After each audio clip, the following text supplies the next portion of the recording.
Good afternoon, everyone.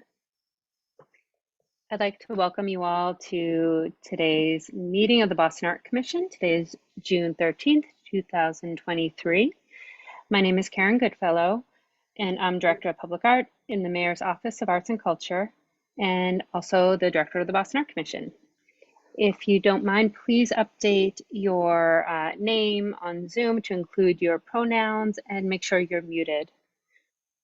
In accordance with the Commonwealth of Massachusetts Executive Order suspending certain provisions of the open meeting law, we are conducting this meeting virtually. As a reminder, this was extended till 2025 to ensure public access to the deliberations of the Boston Art Commission. The public can join this meeting through Zoom or by phone.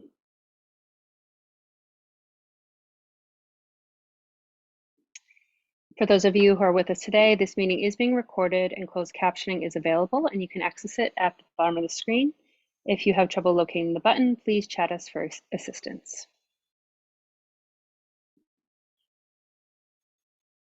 The Mayor's Office of Arts and Culture and the Boston Art Commission believe that public art is any artwork installed in publicly accessible spaces where they can be experienced by everyone for free.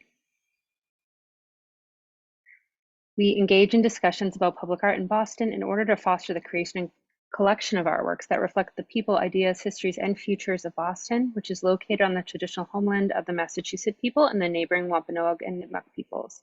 We acknowledge the atrocities committed against Indigenous peoples, all of the ways in which colonialism has created systemic oppression.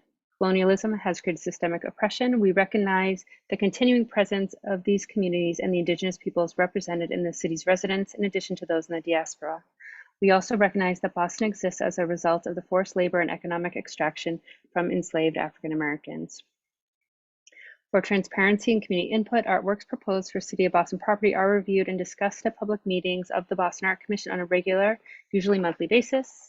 Working together with the public art team in the Mayor's Office of Arts and Culture, the BAC is an independent board composed of 2 ex officio and 7 volunteer community members appointed by the mayor. The BAC has exclusive authority to approve and commission artworks intended to be added to the city's collection or placed on city property. Our meetings are generally held on the second Tuesday of every month, and we hope you'll continue to join us on July 11th, which I believe is our next one.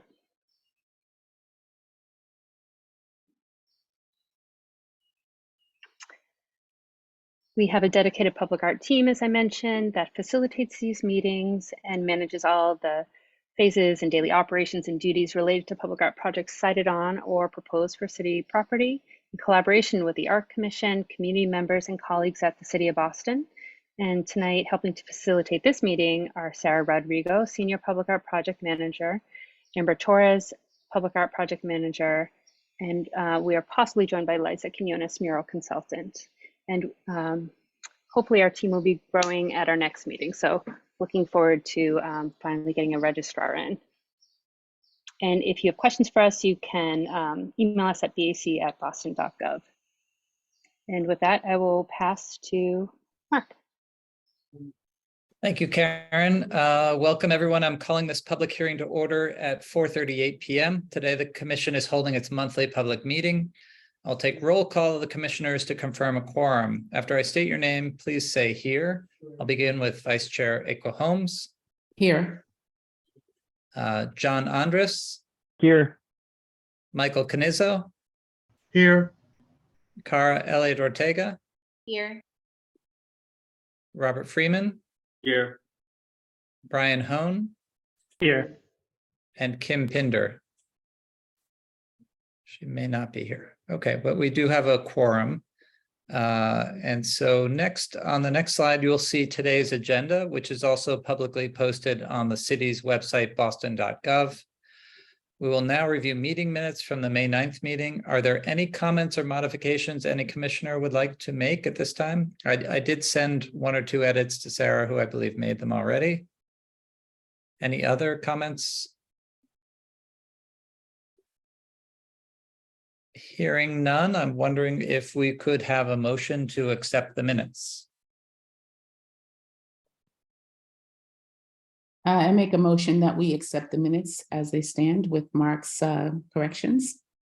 Great, thank you, Eiko. Do I hear a second? I can second that. All right, if you agree with, oh, thank you, John. If you agree with the motion, please say yes when I call your name. Aqua, Yes.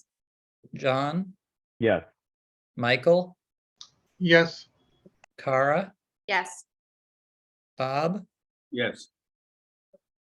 Brian, Yes. and I'm a yes as well. So the motion passes. Thank you, everyone.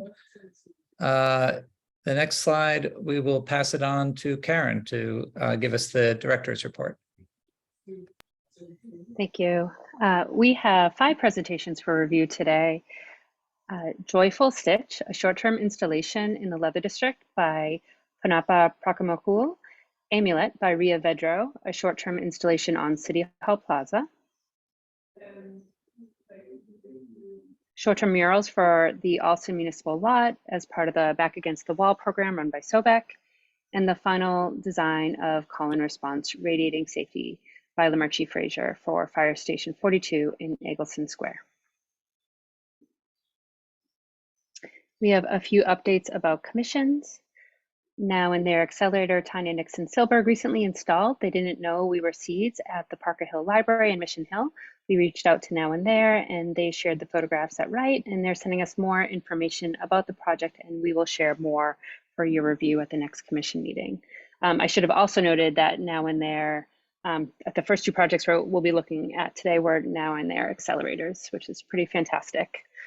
Un Día Nuevo, A New Day, was installed at the Margarita Muñoz Academy in Jamaica Plain by teaching artist Ruth Henry. This commission reviewed the project a couple months ago, and you can see images of the mosaic mural on the right, or on the lower part of the slide.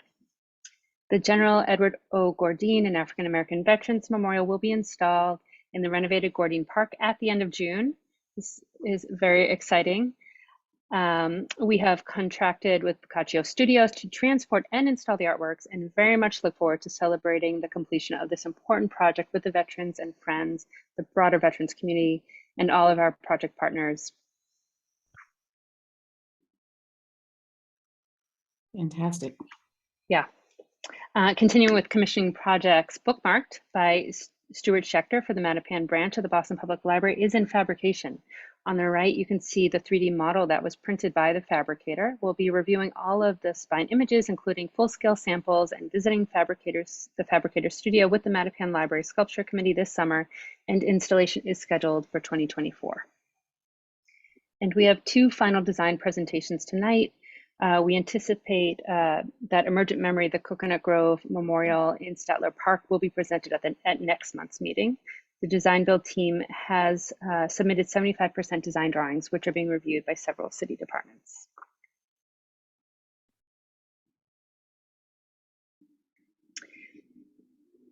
We've been working with Wen T. Sen and numerous stakeholders and departments to identify sites for the Chinatown Worker Statue project. You can see a lot of really great photos from a site walk that was held on May 25th. These are courtesy of Sophia Chen of the POW Arts Center. Wen T will be sharing the potential sites with the community for feedback at meetings in June and July. Once the sites are confirmed, the final design for the sculptures and pedestals will be completed and reviewed by this commission. And Paintbox opened today. Many of the boxes this year we're hoping will be located in Mattapan, Hyde Park, and Rosendale, which are some of the neighborhoods we'd love to see more boxes. So please spread the word to any artists you know across the city and in those neighborhoods in particular, and we'll add the link to the chat.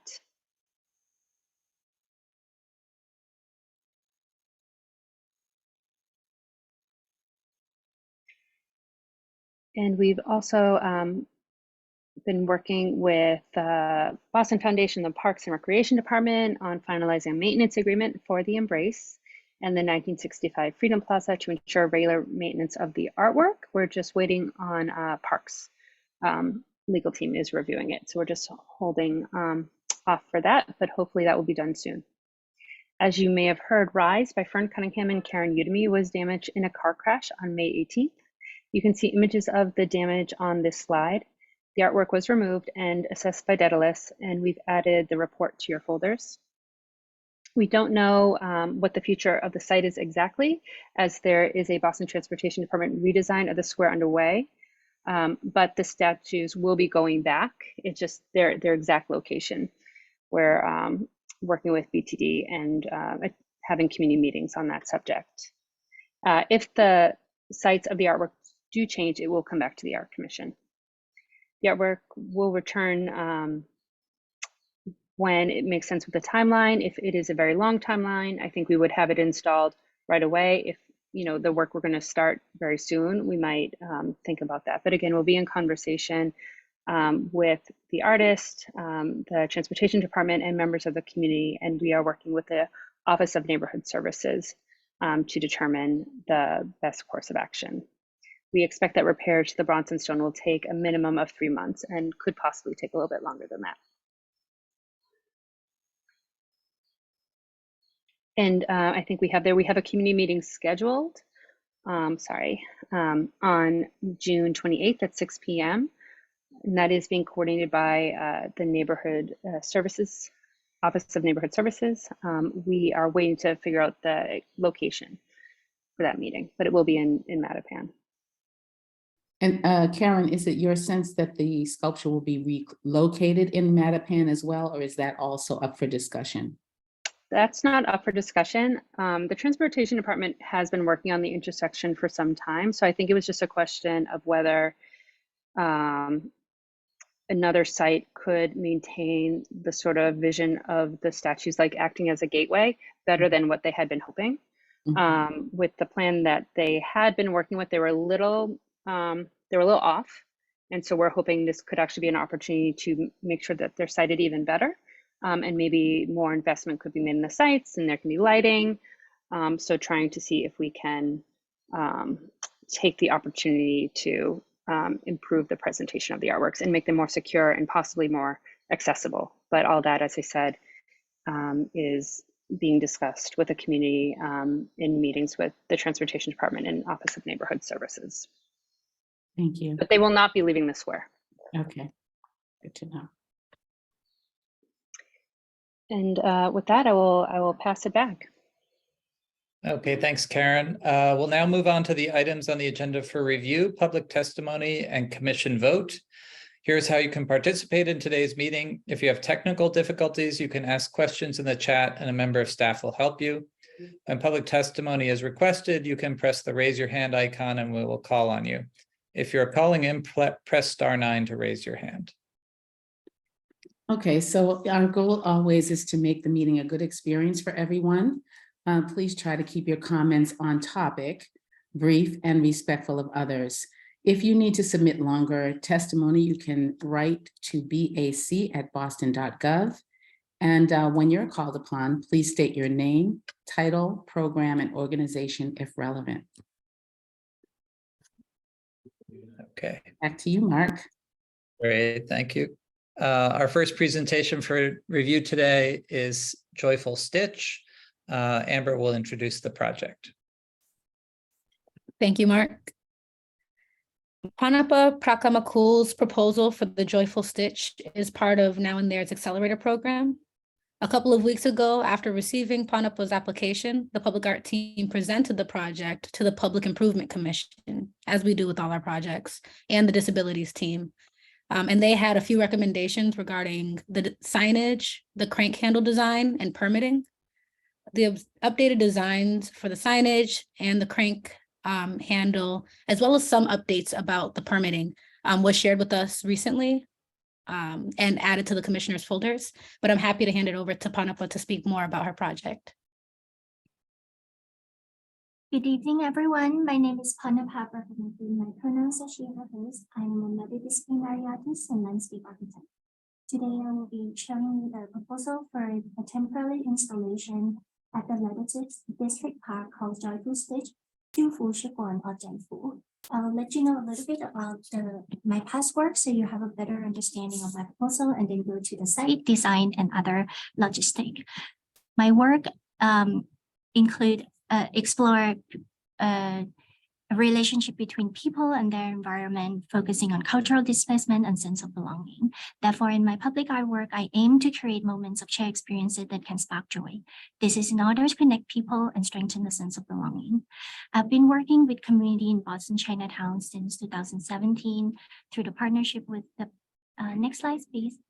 Through the partnership with the Palo Arts Center, the Greenway, and Asian Community Development Corporation. It is important to me that community can engage with my installation. This is to express that they have rights and ownership over a public open space. In my place-specific artwork, I also include story collected from communities.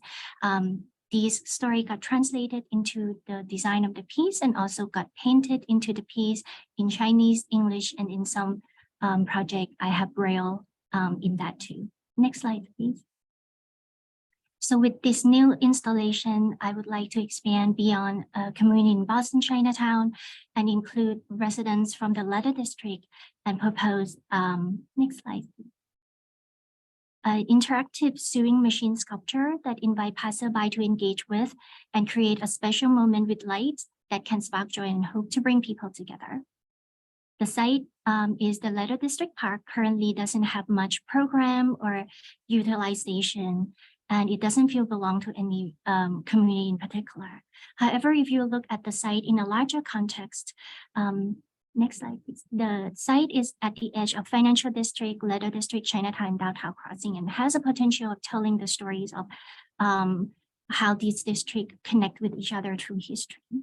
Next slide, please. Not many people knows that, oh, sorry, next slide, please. I will skip this one. Not many people knows that Boston is a place where the first sewing machine got invented.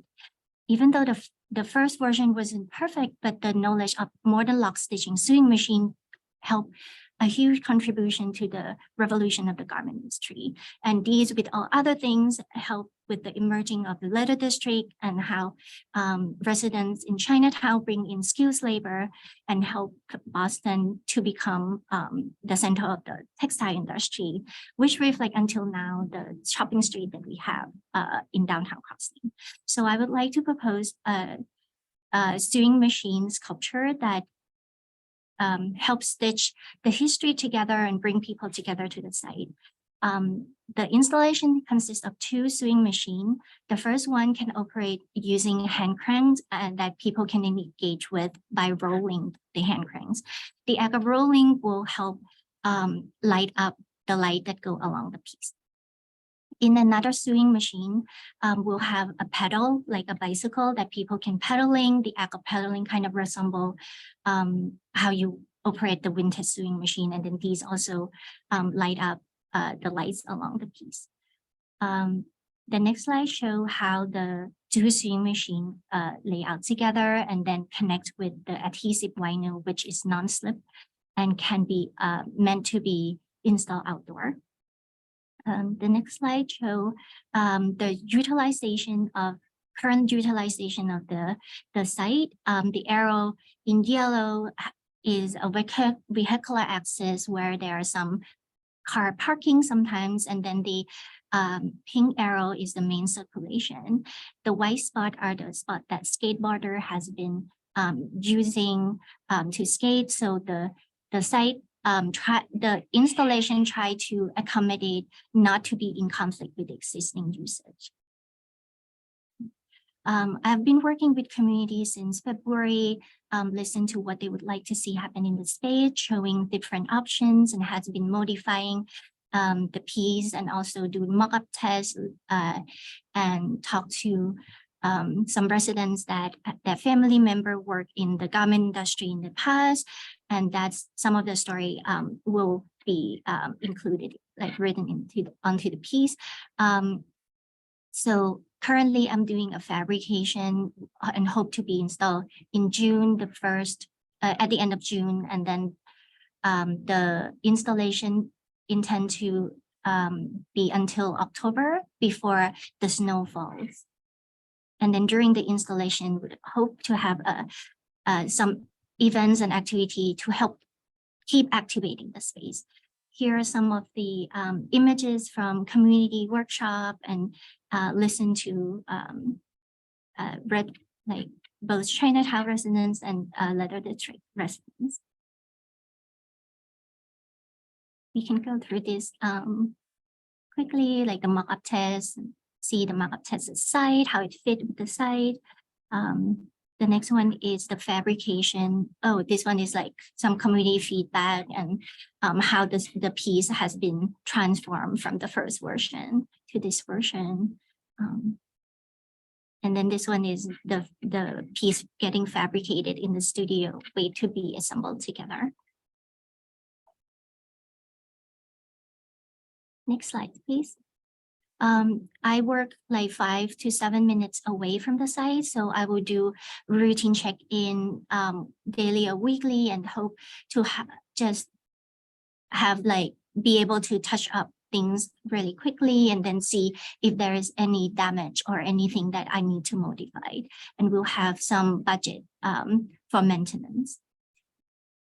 Then the next one is how the signage would be on the piece, either on the side or on the top. And then it will be in English, Chinese, and in Braille, with a QR code that people can scan and listen to audio description. Thank you so much, and let me know if you have any questions.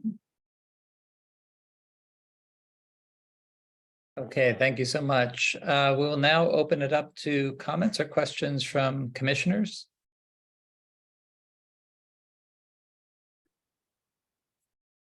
I have a question that you may have already answered, so forgive me.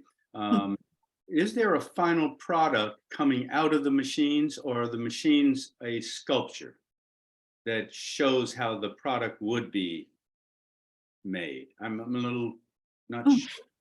Yeah, so I interpreted the first from an image of the first sewing machine that got invented. And this red silhouette is coming from that photograph, like etching of the first version of the sewing machine.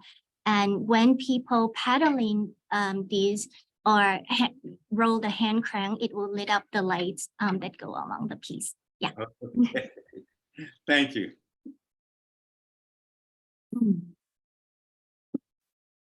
Other comments from commissioners or questions? I would just say, Panapa, thank you. It's an exciting presentation, and it was really fun to see your kind of like testing and prototyping of the project. I always like to see kind of how people approach that, and you always learn so much from going through that process. So exciting to kind of see you arrive at this final work.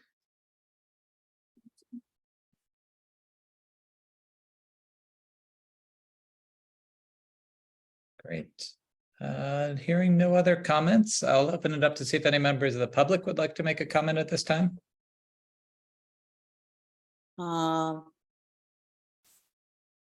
Should I speak? Yes, Cynthia. Hi, my name is Cynthia Yi. I am the creator of Hudson Street Chronicles, which is stories of historical Chinatown in 1950s to 60s. I grew up on Hudson Street, and the most constant sound is the sound of the sewing machine. All my neighbors, including my mother, sewed at home. And when I was 15, I also sewed in the local factory. So I am very excited about something that honors these women who were quiet but hardworking, and because they didn't speak English, their voices are not in the public. And sometimes they are presented as drudges. What I remember is their joy, and what I remember is them singing opera and singing songs from Chinese movies, and loving each other's children, making friends with each other over sewing, and so happy to make a living, an independent living. And they knew they didn't speak English, and so their opportunities to become financially independent were limited. So to see this become public and so clever and so beautifully done by Ponapa makes me, as a community member of Chinatown, historical Chinatown, very happy. Thank you for those comments. Those very thoughtful memories of the place. Thank you. Other comments from members of the public?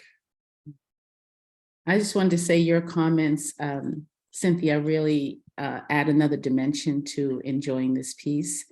I love that it's a gathering place. And I was curious about what kind of commentary you got from your community meetings similar to Cynthia's. Were there any things that stood out to you? Yes, there are so much like that I got from the talking to community. First, Larry Chan, whose mother also worked in the garment industry, and then he said that the two platforms are similar to how these platform that the garment worker work, because they're not working in a role like classroom, but they face each other. So like sitting with the sewing machine and then facing each other kind of resemble like these huge work table. Another one that Cynthia told me is that when her mother worked, usually the sewing machine like facing the window and then facing the street. So that's helped me with the orientation of the piece, where the sewing machine will face the highway. And then if you sit on the platform on one side, you look at Chinatown, you look, sit on the other side, you look towards Leather District, and then kind of you have these two views and then communicate with each other. And then, yeah, I think, and there are a lot more detail too. I have some of the stories that put into the piece, and I hope these can help people know about the history of the place and then the life of the garment worker during that time. Thank you. Okay, thank you. Any other comments from the public before we move to a vote?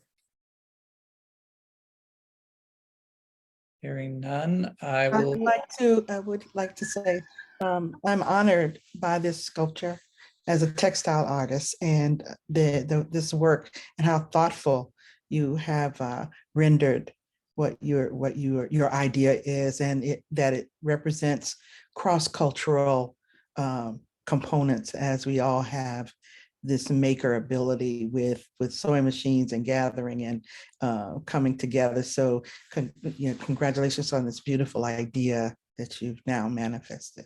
Thank you. Thank you so much. I would also like to make a comment.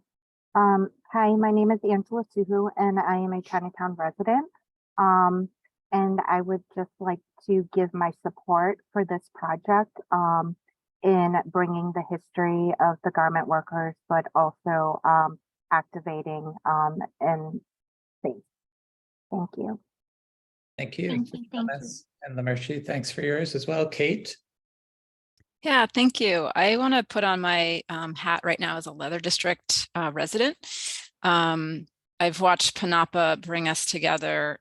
This group is, a lot of people live here because it's easy to get away. You can get to the train station, you get to the airport, and we seem to only come together around development issues. We've got major development coming into our neighborhood, and it's very threatening. And PNAPA was able to bring us together in conversations about what we want to see in the future. And more than anything, that the group has come together saying, we just want to be together. So PNAPA, thank you for the opportunity to be with my neighbors when we haven't had the sort of reasons to come together socially. And I'm really excited to see what happens out in the park. You'll know that I was like, don't go to that park. It's the hardest park to permit. It's MassDOT, now it's city, now it's like, so PNAPA, thank you for your tenacity and courage. And I'm really excited to be also a partner in keeping an eye on the work and getting my neighbors involved in any maintenance or support you need for events. Thank you so much. And then I will have more events in the summer and hope to invite everyone to come in and see the piece too. Great. So it sounds like quite a lot of great support here. A beautiful presentation and thoughtful project. I wonder if we can move to a vote. If there's somebody who would like to put a motion on the table.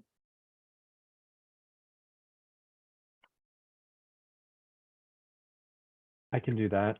I move that we accept the final design of Joyful Stitch by Punapa Prakamapul. I'll second that. Okay, thank you, John and Aqua. If you agree with the motion, please say yes when I call your name. Aqua? Yes. John, Yes. Michael, Yes. Tara, Yes. Bob, Yes. Brian, Yes. and I'm a yes as well. So the motion passes. Thank you and congratulations, Panapa.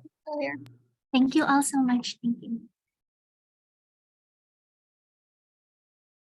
Okay, next up is Amulet by Rhea Vedro for the City Hall Plaza in downtown Boston. Will be a vote on final design, and the proponent is the City of Boston. And I believe Sarah is going to present this project for us. Thank you, Vice Chair.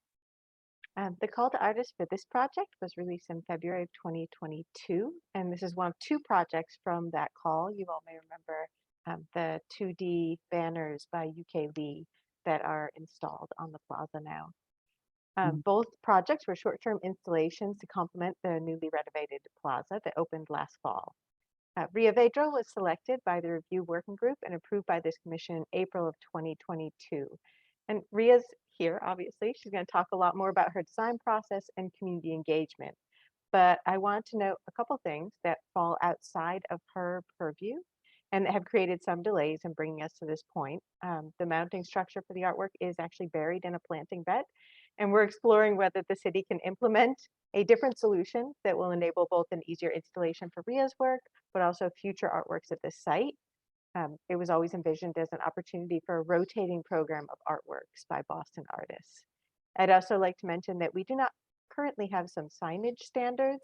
So the signage for this artwork and other city commissioned artworks are in process, and we'll be working with Rhea and those other artists in the next few months to standardize our signage for public art projects.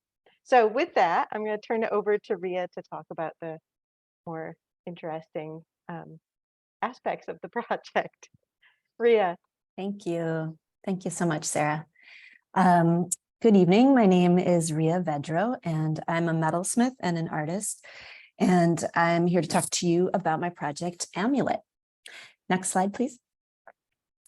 So this is the culmination of a couple years, or maybe it's not even the culmination, it's the ongoing moment of a couple exciting years thinking through this project, Amulet. And Amulet is a sculpture that is proposed for the north entrance of City Hall Plaza that will incorporate multiple marks from people's hands all around the city of Boston as they set an intention and hammered into steel.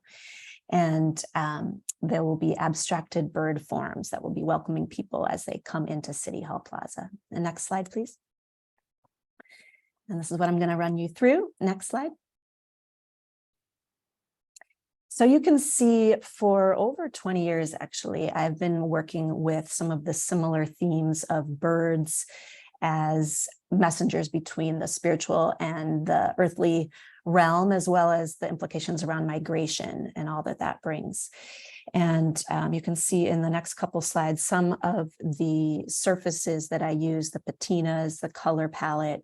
So I work in welded mild steel, and I apply paint and metal leaf and selective patinas in order to evoke other textures like bone and wood, and play a lot with ideas of interior and exterior. And you can see the texturing there is the same texturing that I've been gathering over the last couple of years in workshops that I'll talk about in a minute. Next slide. So this project has been cooking through the amazing opportunity that I had to be a Now and There accelerator artist in 2021 and 2022, where I came up with and developed this idea. So initially, my plan was to think about myself and my journey as a maker that started as a jeweler, making amulets or talismans to wear on the body, protective objects on the body, and scaling that up to sculpture, and then sculpture for the landscape, right? And I began with a proposal that happened out in East Boston. Some of you on this call might remember you approved my project through Now and There, which after several months of running workshops with Veronica Robles Cultural Center and others in East Boston, inviting people to hammer a wish mark onto a piece of steel, we culminated in a workbench, which was an installation right there on the waterfront looking out at City Hall along the ocean.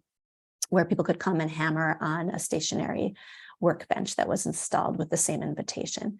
And now, after your approval today, I hope, I will be cleared to really go full speed ahead with fabrication of the City Hall Plaza version with the bird sculpture, and then opening in November of 23. Next slide. Here you can see in the next few slides, and Sarah, you can just move through them, some of those process shots from the community workshops and the Now and There installation at Lopresti Park. Next slide. Next slide. Next. Oh, okay. So site location, here we are, City Hall Plaza, home of the BAC. And you can see in the next slide, some of you may recognize the call for artists that Sarah mentioned at the top of the hour. Next slide, please, Sarah. That has, in this image from Sasaki, you can see the placeholder sculpture there and me walking around measuring the wall with Sarah and the opening. And next slide. So for my piece, here you see the internal structure that I plan for an armature for the bird forms that will be at the entrance, the north entrance. And at its tallest point, once the metal bird forms are mounted on cement bases, will be at about 17 feet high. And there'll be 3 forms that all fit within a 15 by 15 foot square. Next slide. So the forms will be light and airy and lacy. They won't be sheathed completely so that wind can pass through and light can play and shadow.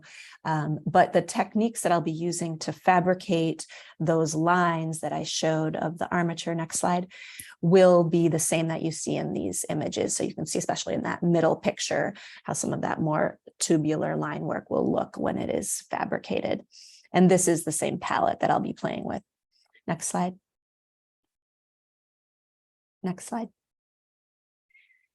In terms of construction, as I mentioned, the top will be metal and the bottoms will be cement. The cement is, I am fabricating all of this myself. The cement will be over steel armatures as well. And here you can see a reference from one of my teachers, Vivian Beer, of how that polished cement will look at the end. Next slide. And it'll be shiny. Next slide. Here I'm going to pass off to just talk a little bit more in detail about the engineering drawings that we have from my colleague at BRM, Bianca Mauro, can talk with you about some of our engineering conversations from SGH. Bianca, are you available? I am. Thank you, Ria. Again, my name is Bianca Mauro. I'm the owner of BRM Production Management. I have interacted with some of you in the past, and it is wonderful to be back and getting the opportunity to work with Ria on this fantastic project. So the boring part of this, not the beautiful part, is that those 3 bases will be, like Sarah said, sitting on something that is currently buried. And we have been working on ways to manage that or overcome that. And then once that is decided, what is going to be happening to that lower pedestal, then we'll be able to build up from there. The 3 pieces have been designed to fit within the current footprint. So no matter what happens down there, we will be able to fit Ria's orientation as she intends. Building up from there, each of the bases, Ria's beautiful concrete bases, will be hollow inside. Like she said, the armature will be on the outside, and we are going to be installing steel mesh at the top and bottom of these to prevent any animals from making homes inside them. And you might want to, the next slide might show some of this as well. Does it? Yeah. Moving up from there, the bases will have steel rings on the top and the bottom. Those will be used to connect the bottom of the base to whatever substructure we end up working with. This is a very flexible option, so we'll be able to work with many options for what is below.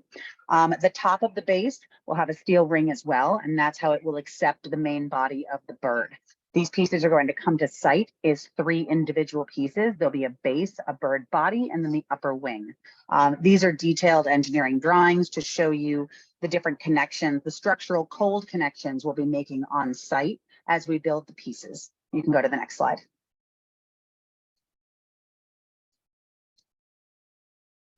Then the finished work to illuminate Ria's work is a series of lights intended to play with that lacy, airy nature of these pieces and create some beautiful light and beautiful shadows to highlight her pieces and really help them pop off the dark brick wall behind them and off the face of City Hall. So there will be some light that is placed away from the sculptures themselves, pointed up at the sculptures, and then there will be some interior lights shining up through the center.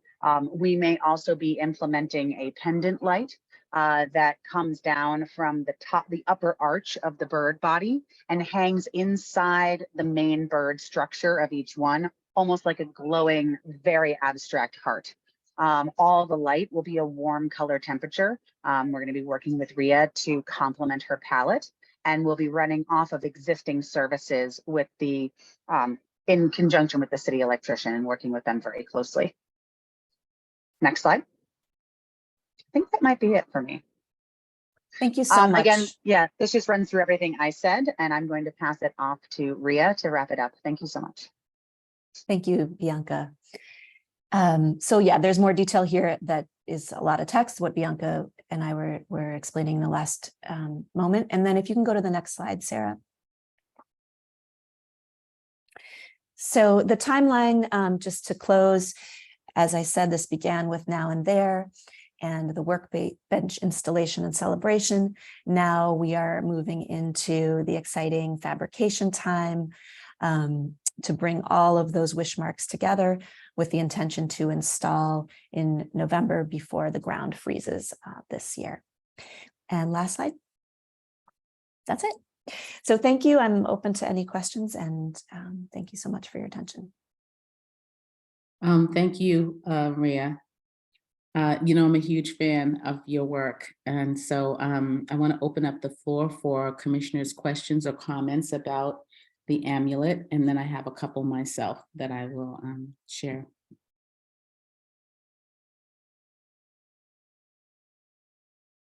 I have a question, I think, about the orientation of the birds on the site, or the figures. I'm not sure how you want to call them, but are they, if they were animate objects, would they be facing us, or are they facing away from us when we're standing on the main part of the walk?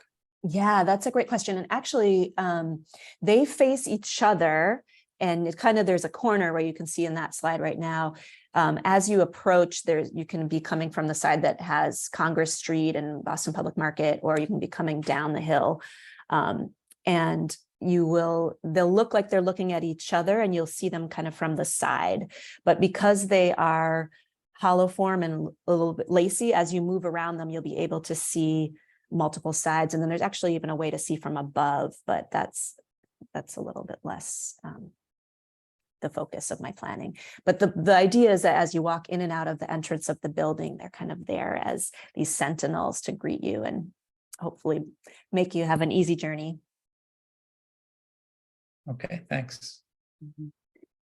Ria, let me ask, you have three pieces, three sculptures there. Why did you pick three? Because for some reason I'm thinking of a mother, a father, and a child. That's how it strikes me. Was that intentional, or because Yeah, thank you, Ekwa. Yes. So, you know, in my earlier versions of this, these were two, and they were framing a walkway. And then when the site changed to have this amazing opportunity for City Hall Plaza, two didn't feel, it felt like it needed three to convey a gathering and a protectiveness. So there is that smaller bird form, exactly, almost like a child, or a two protecting the third to invoke that energy. Exactly. I wonder, as they're looking at each other, the three of them are facing in together. Is that like them having their back to the public? What is the way in for the public for that protection? Yeah, I think it actually isn't going to feel like backs, because they're round and they have, it's almost like a side view of each of them. And I want us to feel like we're looking into the circle. So I think that this actually is going to be the best way to convey a sense of like looking into a circle, but it's going to have enough space in between the group of two and the one, where it's like you can kind of look around to both sides and feel like you're getting in there. Unfortunately, the planting bed is up above the sidewalk a little bit, so you're not at eye level with, like, you can't walk inside them very easily. You could climb up into the garden, but it does need to be a little bit removed from the, you can't enter the circle. Okay, and then I'll ask my last question. So the wish marks, which I love this idea of a wish mark. I think I'm gonna go home and make a wish mark. Yes. Is that what is gonna make up the wings or the covering of these structures? Yeah, and Sarah, if you go back to something that shows texture. So the way, yes, and the way that I've been working, that's a great place to stop. So you can see it almost looks like stitching, right? So the way that I have directed people over these different workshops over the last year plus has been evolving. And as I got better at it, I designed it so that on the back, there were directional lines that people were asked to follow. And so when I weld those all together, almost like a quilt, those directional lines will give a sense of continuity across the small little pieces. But the reality is most of the metal will be metal that I am shaping and I am forming, and then we'll be adding in the publics. And it's not going to be just on the wings. They'll be throughout, kind of wherever they fit best, with the design and the flow of that gestural line work. So they'll be integrated throughout the body and the wings. Ria, do you mind clarifying when you're saying the wings, which portion you're meaning? Yeah. So for me, in this form, on the right, you can kind of see the tall, I'm envisioning this almost like the lower semi-sphere is a body, and there's a head that's kind of tucked under, and then there's one wing up, straight up to the sky. And that is my way that I see these. And they are abstracted. They're not going to be, like a photographic bird. Long neck is a wing. It's not. Correct. Yeah. Yeah, and I'll work with that to make sure that that reads. I trust, these are the armature forms. So, once I get going, you'll see a lot coming together across those lines to build out the idea of a head and a back and a wing. I did not read that. I sort of read that as the head figure. So I guess the way that you finish it might need to be carefully considered. So it's interpreted the way you want it to be. Yeah. Because it's so vertical, it feels, less like a wing and more like a spine. Right. Yeah, that's on my radar. Like, I don't want Brontosaurus, like I'm working against that possibility. So it's on my radar. And I think I trust that the process, it will become, things will get built out and rounded out in the right places to indicate that. And there will be like feather-like lines. And then could you be more specific about where you would see the head folding in? If we, here, so it might be more evident in the digital line drawing, but if you see that there's kind of the curve of maybe the first one that had dimensions, if you see the rounded part that is right here. Yeah, so if you see kind of this body that is the rounded lower half hemisphere, the head part is almost like tucked in right at the top where the wing meets that body. And it's, again, this is just showing you the armature that I needed to get approved by the engineers to begin thinking about the aesthetic part, which it kind of, for my work process, is very organic. So once I knew that I have the secure, safe approval through engineering, then I feel like I can really build on top of that with a more organic build out. But that is where the head would be, is kind of tucked under, where you just see like the tip of it, almost like a bird is protecting itself a little bit.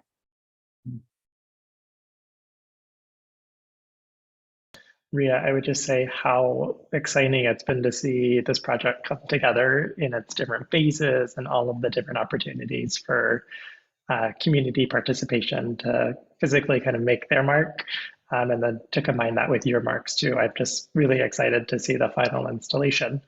And to me, I kind of wish this was a long-term installation, because I think it's such a really wonderful project and kind of culmination of the work. Do you have a sense of the date that this will be up, kind of on view through, or even just an estimate?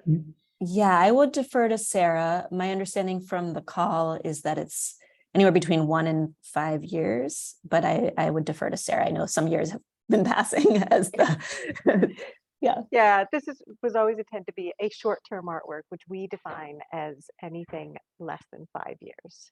But we knew that at minimum would be installed for a year. Got it. Cool. Thank you. Thank you, Brian. Rhea, I just wanted to mention how good your timing is. There was a report today about the reduction of shorebirds of 30 to 40% of the population.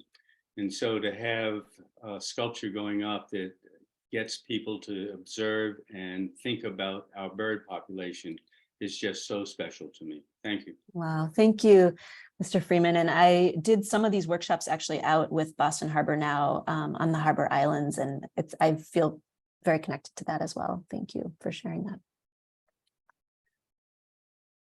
Other thoughts, commissioners?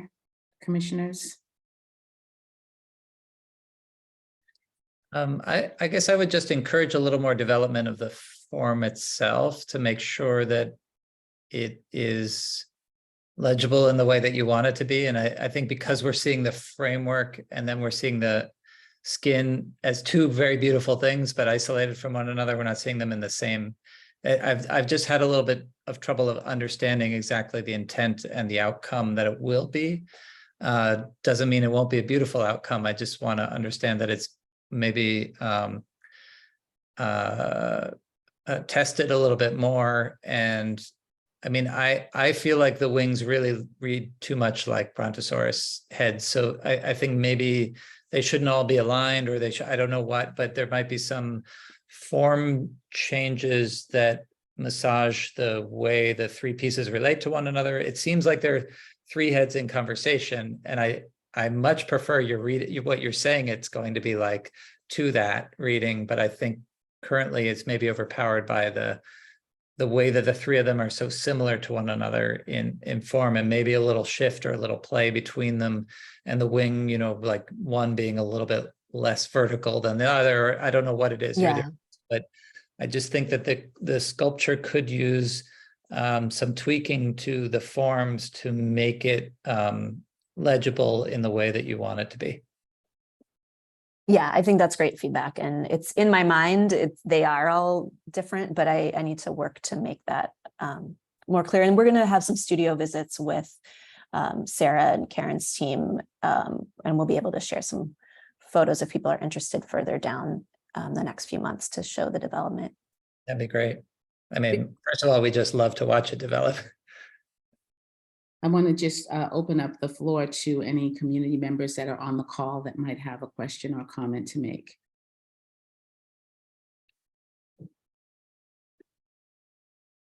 Okay. Well, hearing none, I would just say, I wonder if there's a way to see a more detailed drawing of what the piece will actually look like. I feel like it's hard to make a decision on the drawing that I'm looking at. I know your work, I know it's beautiful, but I'm not seeing what you're saying in the drawings that you're presenting. Rhea, do you mind if I just Please jump in a little bit? Because this is something actually we've talked a lot about. Rhea's produced several different renderings and drawings. And, you know, sometimes with our process and with the review process, it can be difficult to get those things aligned, to get the artist process aligned with the review process. And that's why we're talking about the studio visits and kind of sharing out more of that as it develops, you know, through as Rhea is constructing the piece, because there's so many things that are really organic and beautiful about her work that I think happen in a very hands-on way that's hard to capture digitally. I mean, Rhea, am I kind of framing that correctly in terms of how you work? Yeah. I mean, I could go on and on, but I don't want to take everybody's time. Whatever you all decide about what's necessary. But absolutely, for me, having the structural elements approved by engineers and really understanding, because I'm not sending it out to a fabricator with a design my way of working is very organic. So once I know the armature, then things can build one piece like a quilt, like on top of each other. So I had put together some other images, but we went back to something more streamlined and simple to just not get distracted by those. But whatever you all decide is necessary for the next step. Okay. Any other thoughts or comments? Would we want to consider maybe a conceptual approval and ask Rhea to come back in a couple meetings with a more, when her image gets more solid, and maybe there's some a sketch or something that the commission would feel more comfortable? Because I sort of agree. I like the concept. Having spent many years in the building, I would be looking forward to this sculpture to be in there. And given that it's more than just a couple month installation, that this is going to be here for 5 years, I feel I agree with the other commissioners that there could be a little bit more information about what the form, what the final shape will be of the three pieces. So that's why I would suggest that maybe we think of a conceptual approval to allow Rhea to continue to move forward with the project. But a final approval would be upon a submission of what her final image would be of the piece. That sounds like a motion. So moved. So just to clarify, my understanding would be that Rio would be able to move forward, working with her engineers, move the project forward and really start working on the sculpture. And then we would circle back for a final approval. But that the Yes, work would that's what I'm continue. suggesting, Karen. Yes. Okay. Conceptual approval. Yeah. Ria, I think, from what we discussed, creating those renderings wouldn't be helpful, but maybe this would be a better way to come back in and just share when you have something sort of real and physical, and you get to work the way you do on the project. Yeah, I totally understand that working organically because I'm a collage artist and but now that I'm in publishing, I have to do sketches that give a sense of what's going to happen. But once I get on that table, whatever happens. So what I heard you saying, Mike, is that we would have a more representative sketch of, especially the bird's head tucked into the wing, and how you might differentiate these three pieces. That's what I see as a conceptual approval. I love what you're doing. I love that what Bob said about it being so timely. But I think in the past, we have asked for just a little bit more information before we can give complete design approval. So that's kind of where I'm at. I think I'm there too as well. And we could see it as a way to just keep the conversation going as well. And that'll be exciting for us to see how this evolves. I see Kate said happy to continue adding curatorial support as now in their accelerator, which is really wonderful. Thank you, Kate, for that. So just a technical question, Karen, do we need a conceptual approval? Is that just sort of because this is a short-term piece, would we normally do that or did we already do that? No, we didn't. We haven't done that. It is short term. I see no reason not to make a motion regarding the project, and just for clarity, whether we call it conceptual or something else, but stating support for the project and Ria's continual work on it, but that final design. I guess my only question is, in terms of I'd want to look at the contract and see if any of the payments were tied to votes. Sarah, can you They have are. it open? It is tied to. Yeah. So I would love to be able to, obviously to have the funding to create the sculpture is important. So I just wouldn't want to, Can we vote to release the funding at the discretion of the staff?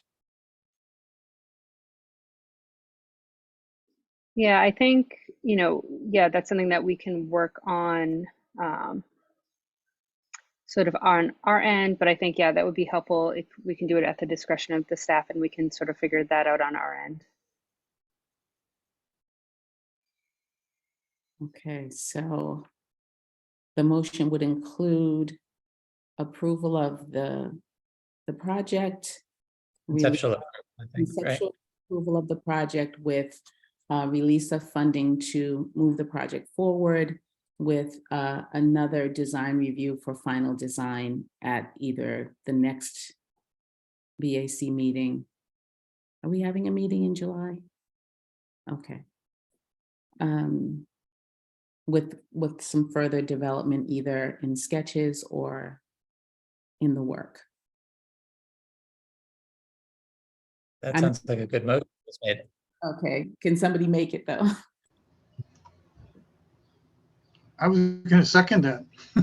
I don't know how you we could can just make say it. so. All right, if that's fair, that's fair. So Mark, do you want to do the roll call?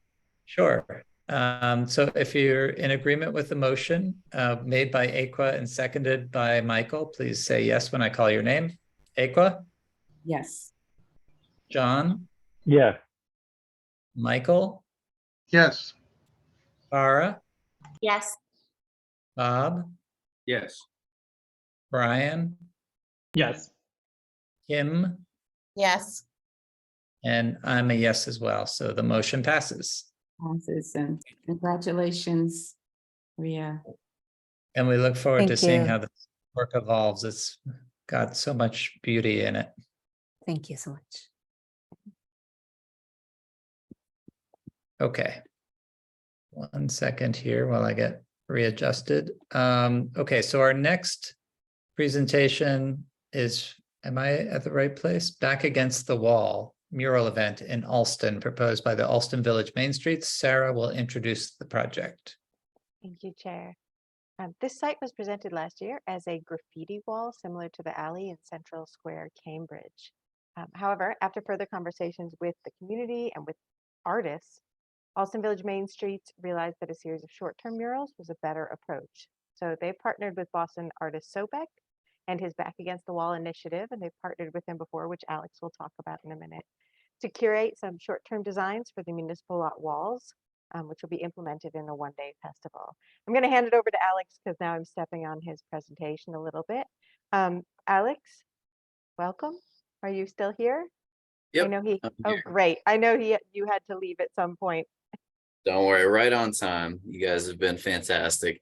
Yeah, thank you guys. I feel like I was here back in 2020 talking about utilizing this space for public art in Alston. And as Sarah was talking about, that concept was a open graffiti wall similar to Graffiti Alley in Central Square. And it was approved by the Boston Arts Commission. The Boston Transportation Department actually owns the wall, and they just gave us kind of blanket approval for art on the wall. Right now, there's two large walls, one's 60 feet long, one's like almost 100 feet long. This is currently what they look like. There's actually a lot more graffiti on there right now than there used to be. The original concept, again, was an open graffiti wall, but as I talked to business owners, residents, artists, activists, workers, and stakeholders in the community, it became pretty evident that utilizing this space for an open graffiti wall would come with a lot of problems and a lot of work. That we would have had to install security cameras on various walls and on some of the storefronts. Some of the artists were against an increase in security. Some of the business owners were against spreading of graffiti from these walls into storefronts in the abutting businesses. I went and I checked out and I talked to the operators of Graffiti Alley in Central Square, And they kind of said similar things because that wall is privately owned. It's easier for them to kind of have more control of the security and the spread of the art. Here, the burden would have been placed more on our organization, AVMS, and we don't have quite the capacity to take on making sure that graffiti doesn't get spread to vehicles and storefronts and all of that stuff. So we kind of went back to the drawing board and said, how can we utilize this space for public art in a way that is celebrated by the community, respected by the artists, and something that can actually be beautiful and something that can be nice looking for the community. And I'm sure you guys all know Jeremy Harrison, who goes by Sobek, is a local street artist, and we've worked with him in the past on different murals in and around Alston, but also his Back Against the Wall installation. It's an event series that he produces with his street art crew called Flavy Unit, who, you know, is made up of high profile Boston artists like Greg Bernstein, Pro Black, a bunch of other people that I'm sure people on this committee are aware of, and they're celebrated not only in the street art community, but in the residential and working community as well. You know, Greg Bernstein has murals all over Alston. Sobek has murals all over Alston. So last year we teamed up with Sobek to do a Back Against the Wall installation on the old post office in Alston, which is featured right here. So this post office closed a few years ago due to structural damage in the interior, and it sat vacant for a long time, waiting for a buyer, waiting for somebody to redevelop it. And a local development company bought it last year, and they are turning it into they're knocking it down, turning it into another building. The post office is coming back, thankfully. But in the meantime, they wanted some art on the building because it was just overrun in simple graffiti tags. So we worked with Sobek and the city of Boston's permitting department and the developers to invite local artists that are part of Sobek's Flavor Unit crew to put up their own street art. We had, you know, 150 people join for the events just to watch these artists paint. It was a 2-day painting process. We had music, we had lawn games, we had vendors selling clothing and everything. It was a great day. And I took this picture a week ago. So in the past 9 months, no one has tagged over it. There hasn't been any additional graffiti. These talented street artists are respected by the street art community because they're such respect, because they have been in the city for so long, and they've built themselves up, and their names mean something to the street art community. So it was a no-brainer to attempt to work with Sobek and his crew again on this larger location. I think by having probably every year, maybe every year and a half, maybe every 2 years, we would have another Back Against the Wall event at the Alston Municipal Lot. But this proposal is for the initial installation of the Back Against the Wall drawings and installation at the municipal lot. So what we're proposing is to have the street artists paint these intricate designs, but also to block off this parking lot to have a celebration while they're doing it. So we're going to have vendors, we're going to have musicians, we're going to have hopefully food from the abutting businesses. We're going to celebrate these artists, and it really connects the street art community and the residential and business communities that might not always see eye to eye. You know, graffiti is an ever-present situation in Alston, and by bridging the gap between the people that do simple tags and are kind of just starting out and the residents and the business owners and the stakeholders, we can help both sides kind of understand each other a little bit more and work together, be more cohesive than how they currently are. So Sobek and his crew are going to be the artists and the installers. They're going to be working on all of the designs and the painting and everything. And Alston Village Main Streets and me, we're working on more of the behind the scenes stuff. So the permitting with the city, the approvals with the MOAC and with the BAC. And yeah, we're just here to help on the back end with making sure this is a successful event. The funding is coming from the Mayor's Office of Arts and Culture and Alston Village Main Streets. So we're very thankful and happy to have Sarah have been very instrumental in helping this to be a reality. And ideally, we are looking to hold this event this upcoming July 22nd. So it'd be a public event, free to everybody to watch these artists paint July 22nd from 12 p.m. to 6 p.m. So I think that's everything, but I'm open to questions and everything from you guys. Thank you. Okay, thank you. I will now open it up to any questions from commissioners.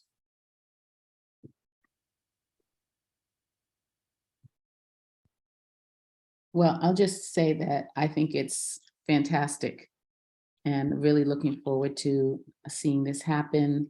I loved one of the slides you showed that kind of incorporates traditional tagging with more highly developed graffiti. And I think that that's a really interesting direction to bring in the artists that aren't yet thinking about their graffiti as art or as, you know, poetry and incorporating it. I think that's really beautiful. I think the location is great. There's a lot of graffiti in Alston. And to have a celebration around it, it seems just like an appropriate thing to do at this time. So I think it's a great plan. Great, And thank you.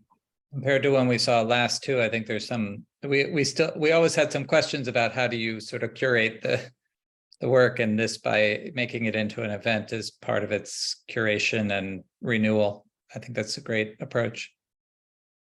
Yeah, and one thing I will say is we are trying to target and remove we have another program, just AVMS has another program to remove graffiti in storefronts. So the graffiti that is like on the street level and kind of in storefronts where we're dealing with currently. So it's a two-pronged approach. It's kind of making sure that the areas that are affected by graffiti are taken care of, while also trying to influence and celebrate growing graffiti artists, street artists.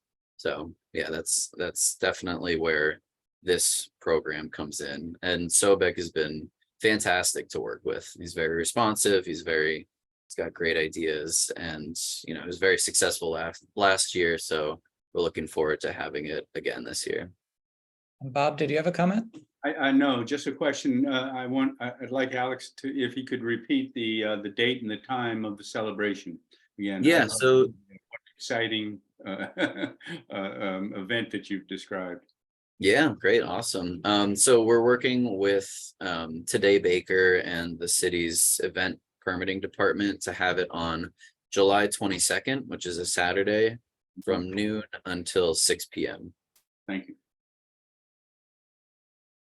Okay, I'll now open it up to any comments from members of the public. This is Brian. I just had one question. Alex, just thinking about the background that we're seeing, will the artists be kind of like starting from the same background? Right now we're looking at like a bright yellow and kind of pinkish colored background. Will that be kind of like the starter base and then everything built on top of that? Yes, so right now it's just a bare gray concrete, and the plan is to have Sobek and his crew paint a base layer the day before the installation of this kind of yellow orangish color to get a standard color along the wall. So part of the funding calls for a background paint so that the artist can paint above that. So it's not just them painting over bare concrete or other tags. Can I speak to? Yes, please. I'm Cynthia Yee. I'm an Alston resident, and I have been an Alston resident for a long, long time, since graduate school at BU. And I was also on the Impact Advisory Committee for the Alston Post Office new building that's going to have 170 apartments. And I said, there are a lot of hidden seniors, you know, that are in Alston. Because Alston's such a busy, busy place, is busy with neon signs, busy with restaurants, busy with students, so busy. I think sometimes the street art, if it's too busy, it grates against people or nerves, because it is a place where you live. And so I think that it's important to keep that in mind, that all that loud, I mean, some of my students are graffiti artists, lived in my street, that kind of loud in your face stuff is nice up to a point. Alston residents love beauty, as anybody loves beauty. Okay, but some of it is just loud. And I think that Alston residents need peace and quiet. And that I think sometimes that should be factored in, because it's such a busy place. You feel like you're in the middle of Tokyo. That's just a comment from a resident. I've been a resident for decades. But anyway, that's my comment on Alston art. Thank you for that. Yeah, Yes, that's some of it. it's That is. some of it's beautiful, and some of it is just messy. Okay. I agree. Yeah, that is a great comment, and that's something that I can take back to Sobek and the crew, to have them think about a way to make this installation a little bit more peaceful and more calming, because I agree. Yeah, as this slide shows, there's a lot of loud. we've had to pay. Greg Bernstein repainted that mural because it got tagged. We had another situation this past spring where we had to pay Greg to repaint over a mural, and there's this protective coating, this clear coat that we've been painting over most of the murals in the neighborhood, that seals the mural in and protects it from graffiti and from dirt and grime. So every new mural that we have been painting in the neighborhood, we've made sure to have clear coat on so that it doesn't get tagged. Or if it does get tagged, we can just wash it off with soap and water instead of having to pay an artist to repaint. So those comments are appreciated, and I know a lot of, and I'll definitely take that back to the artists. I know a lot of the business owners on Brighton Avenue, and they actually complain about the graffiti. But this is a particular place. So this one, I hope is going to be beautiful. Yeah, and it's a location, it's a curated situation. So I think it's a little bit different from what you're talking about, which is all over the place. This is one all over Brighton Avenue. Yes. Yeah. I just want to jump in. Hi, Cynthia, as another sort of Alston adjacent resident, and say that I think one of the things about this site that is so great for this project is that it isn't super visible to residences. So the way that this parking lot is, you know, there's some residences back here, but all the rest of the sides are commercial. And the view of the walls, you know, it's quite built up. These walls are really high. So I think it's a great reflection to think about, like, what is beautiful, but also in terms of graffiti murals, this is a good site as opposed to some of the more immediately visible sites for people. I don't know. I know that, Cynthia, you're very familiar with this lot too. I'm sure we've all parked there. Yes. Yes, this is behind Blanchard's Liquors, yes, right? It's behind Blanchard's. Yep, it's a municipal lot. Yeah. Well, it'd be nice if people approached it and said, let's go look at the new murals, because there are a lot of people who come to Alston just to look at murals. Right. Yeah, they do mural tours. I was going to suggest that maybe an invitation, you know, to the resident population, like a direct invitation to them to come and be a part of the event, would be a great step for community building, and those kind of comments that, you know, sometimes come at the beginning of a project, sometimes come when it's in progress, but certainly valuable. Thank you, Cynthia, for your comments. I think that we should, in the interest of time, move to a motion. If somebody would like to make a motion.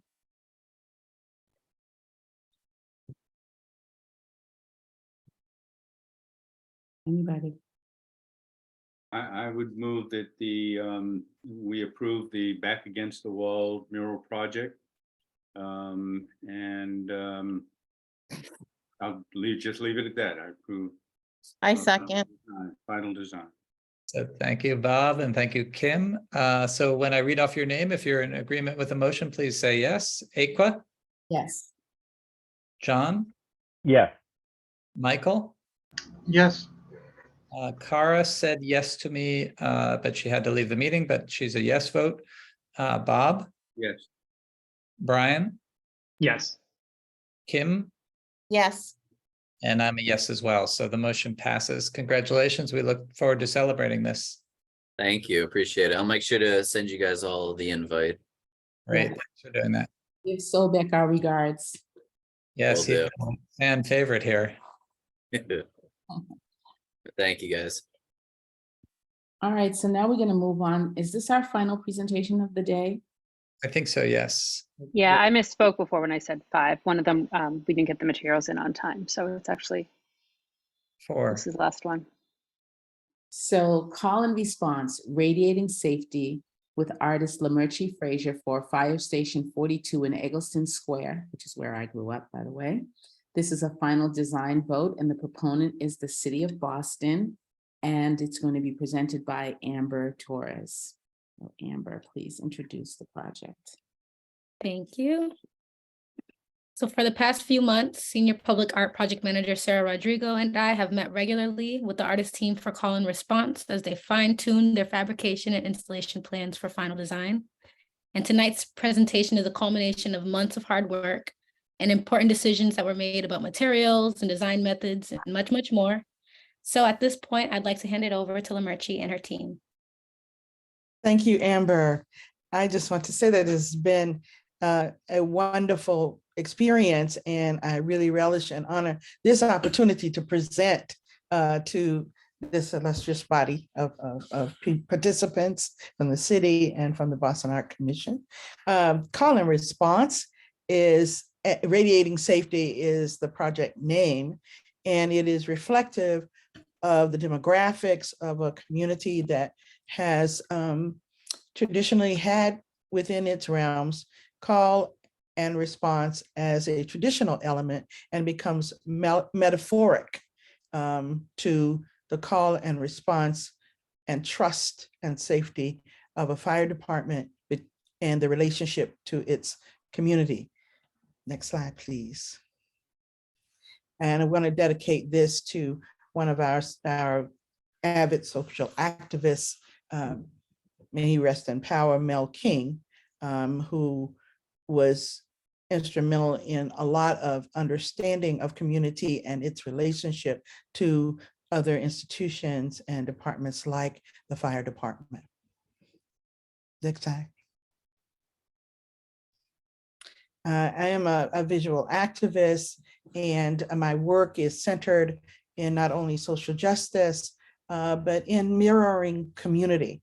My major focus is in fiber arts, but I work with holography and other innovative work to incorporate what is 21st century viewing of what has been some traditional practices. And as a fiber artist, my work has been presented in layers, and the whole life work that I do is called Save Me From My Amnesia. And I see that as a community voice, not just my own, but as a collective voice of how we are humanly connected.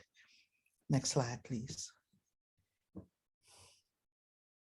I work with an artist team that has been terrific in helping us to get thus far to a final design. And the mentor that I've had in this project has been Ralph Helmick. You see him here. Project manager Keena Banda, Ben Bruce, an architect who has joined us in CAD design. Matt Costner, who's a fabricator, P. Indikar, and his wife, Michaela Henry, as the documentarians for the project. Next slide, please. You see a rendering here of the building on the right that lets us know where this sculpture will be placed.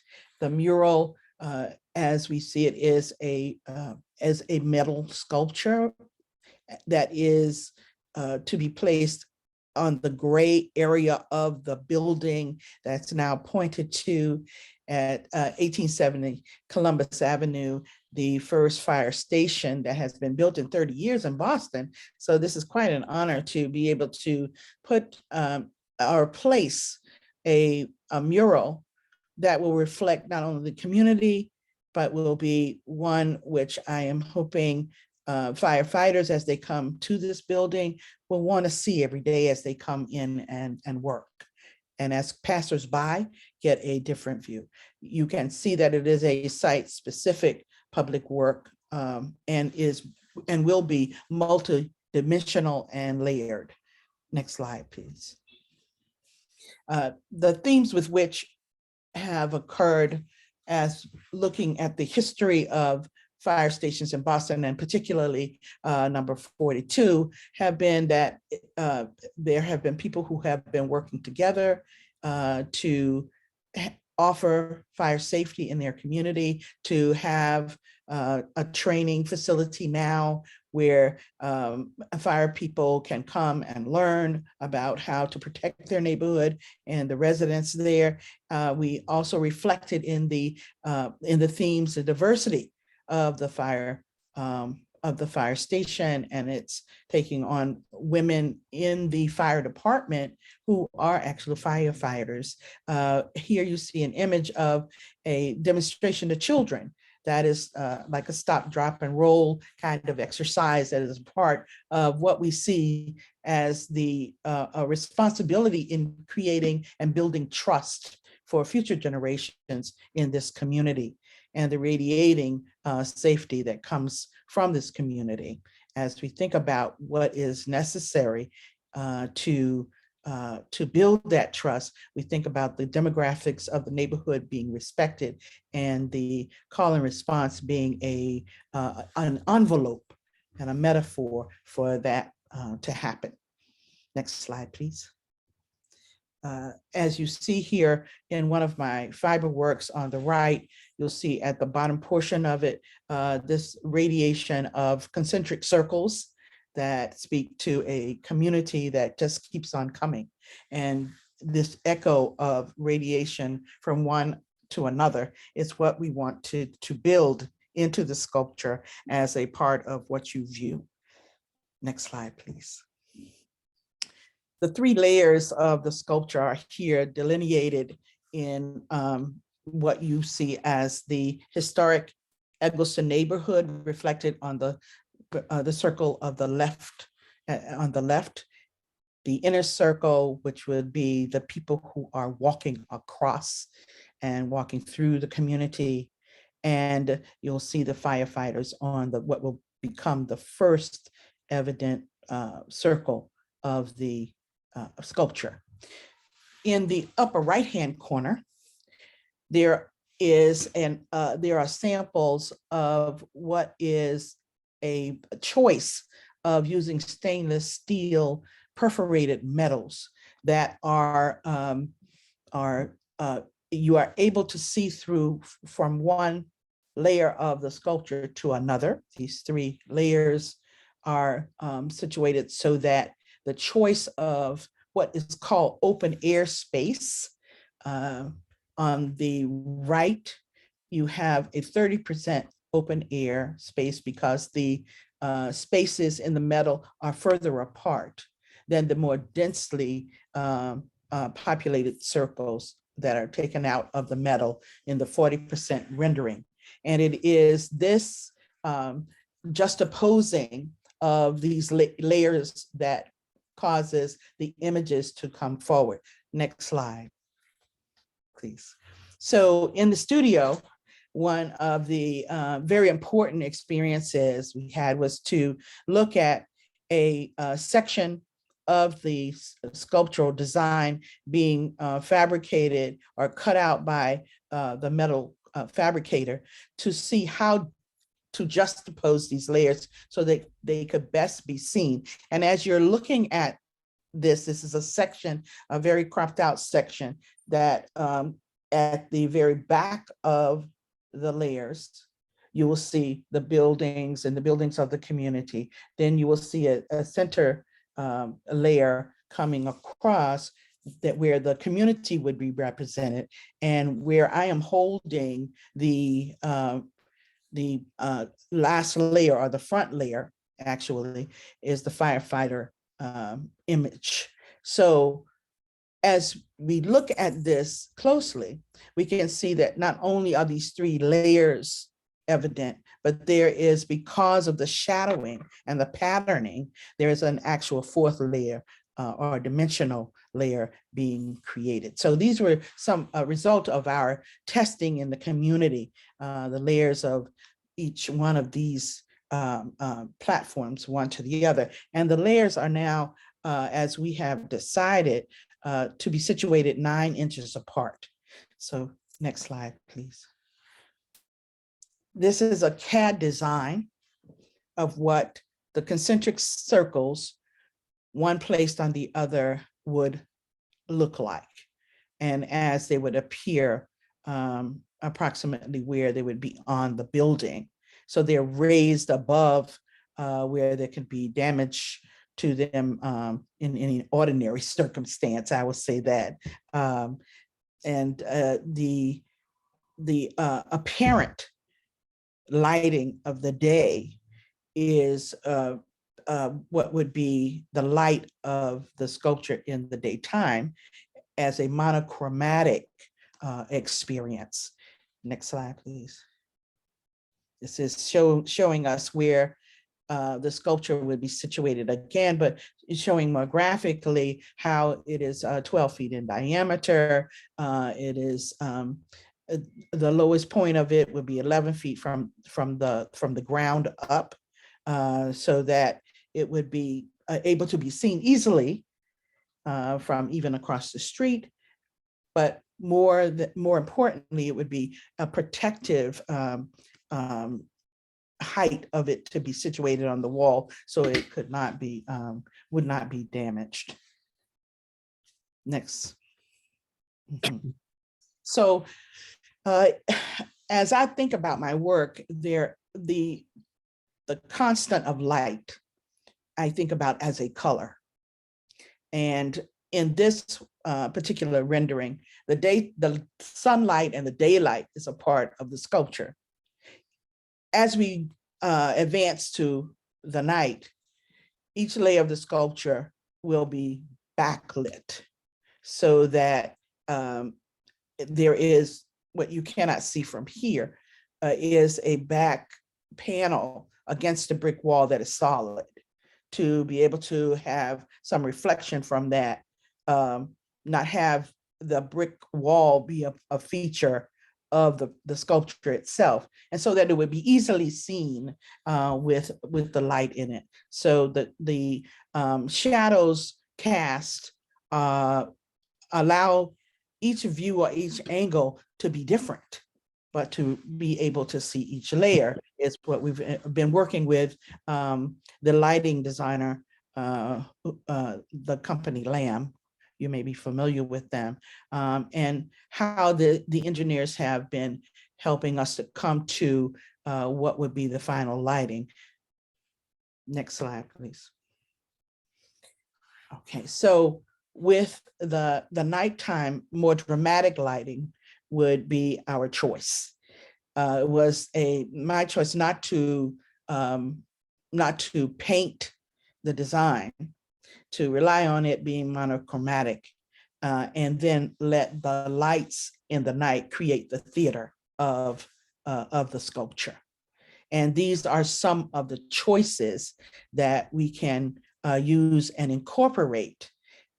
We have not decided on which one yet, but that is coming. But these LED lights will ring the parameters of the sculpture.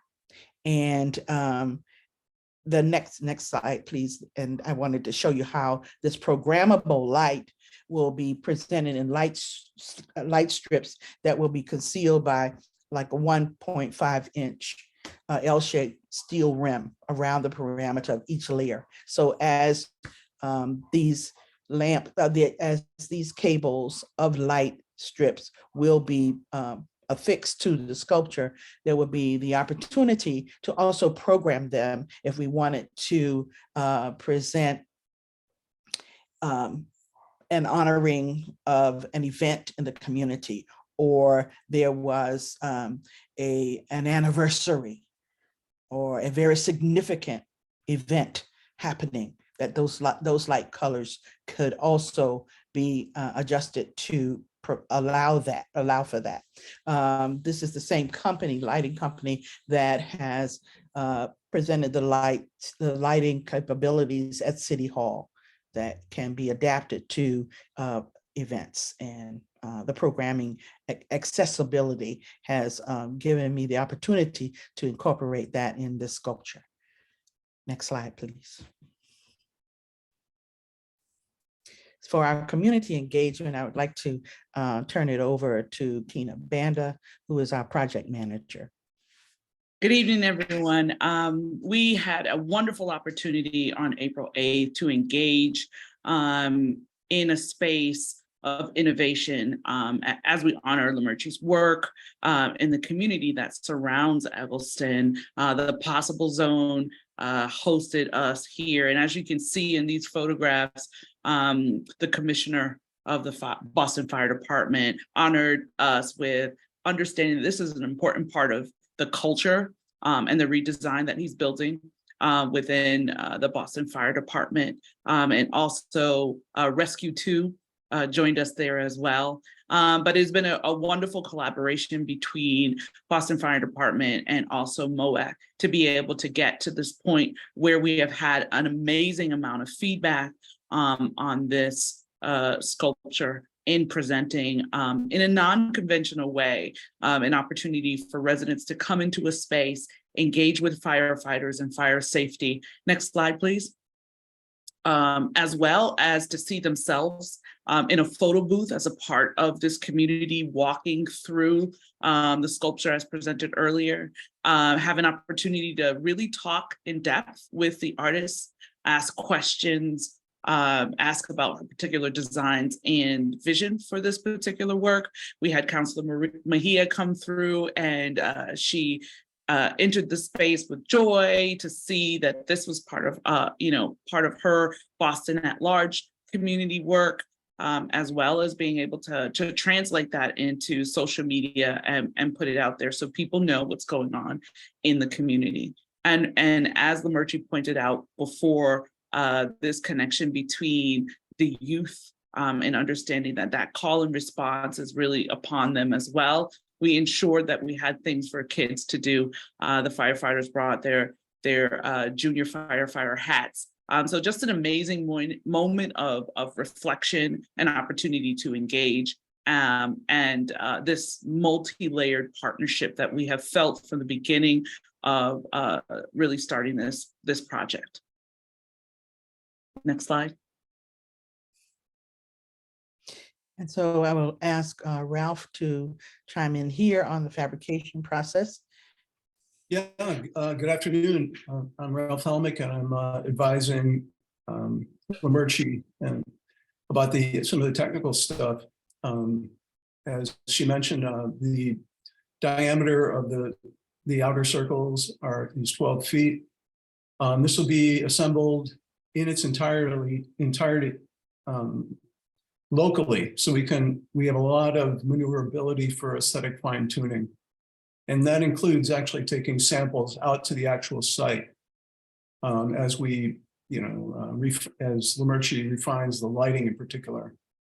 It will then be assembled its entirety, and then it will be in 4 parts, and we will then take it to the site and mount it on the wall.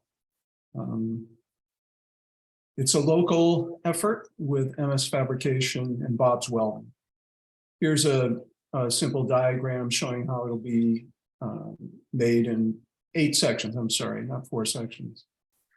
This is and it will be, obviously this diagram shows the piece on its side. Next slide, please. Yeah, as planned now, Murchie likes the bead blasted stainless steel, which is will be a bright reflective silver, but not a mirror finish or anything like that. The maintenance should be and will be very, very simple with water, and that could be, and then things like bird droppings or anything like that can be removed. We had discussions with Sarah and Amber about how important these considerations are. And finally, a comment on the LED lights. Their Lamb has assured us through a long experience that they will require minimum maintenance, and they are totally programmable from within the fire station itself. Next. As we just said, the 8 sections will be assembled on site. The boom lift will be on Bragdon. And all of this will be coordinated both in terms of all the logistics will be coordinated closely with the fire station. The firefighting team and leadership have been wonderful through every step of this project. Next. So we have been, thank you, Ralph. We have been contemplating what would a plaque look like to actually inform those who are able to come to the sculpture and may have some questions about who did it, what it is called, how it will be honored in the realm of the city of Boston. And so we have done some research and been talking with Sarah and Amber about what that plaque would look like, and that there would be a QR code that would connect some of the stories and what this actually is and how it relates to the community as a process. So we're looking at the opportunity to not only have it as a readable plaque, but also the addition of Braille for those who are sight challenged. So what you see is a sample. There has not been a template given so that we know exactly what it's going to look like, but we have some ideas so far that we would like to incorporate in the plaque that will be available for those visitors who see it. Next slide, please. So Ralph, would you please take over here? Yeah, we've already done, as you saw, some photographic evidence of actual testing in the studios of the perforation options. And so we were very far along on that. And after the final design approval by the BAC, we'll continue to finalize the site integration through the structures, specifically through the structural engineering review. And that will continue, and we will continue the lighting explorations between Murchie and Lamb Partners. Fabrication, as we mentioned before, is all with Bob's Welding and Matt Kessner. Material finishing will also be local. It'll be the bead blasted stainless steel, shipping to the site, and delivery and installation. In terms of how the calendar aligns with all of this, we would love for this to be done in this calendar year. But we definitely need some elbow room and some flexibility in this respect, both with respect to weather. We don't want to be installing in the middle of winter, and also to give Murchie ample time to refine it to its optimal state. Yeah. Okay. Thank you, Ralph. I do want to say that the choice for me is so exciting to be able to use the stainless steel perforated metal as a part of my work is transparency. And this has been quite a journey to find that real spot where as an artist, you really see the vision coming to fruition. So I really want to thank, next slide, I really want to thank you all for this opportunity to present, and thank Sarah and Amber for coming out on the coldest night of the year to help us take some photographs and really imagine what it would be like on the building. So to all of the team members who came out that night to this moment to make this possible. So thank you very much for allowing us to present to you. Well, thank you, Lamerchi, your team, you did a spectacular job on this presentation. I feel like all of your T's were dotted, T's were crossed, I's were dotted. And as well, it was fun seeing the community engagement and all that you did to put that together. I'll just start out with my own comments. I love the size of this piece. Like, I'm in a room that's probably maybe 12 feet tall, and thinking about that symbol being so large on Columbus Avenue, really standing out, especially with the addition of the lighting. So I feel that you've joined tradition and innovation with these layers of history. And I'm just so happy that we were able to have this collaboration between you and Ralph, because I think this is a wonderful exploration, a wonderful finish. So with that, I'll open up to the other commissioners who may have questions or comments to make. See, Kim has her hand up. Thank you, Ed. Kim.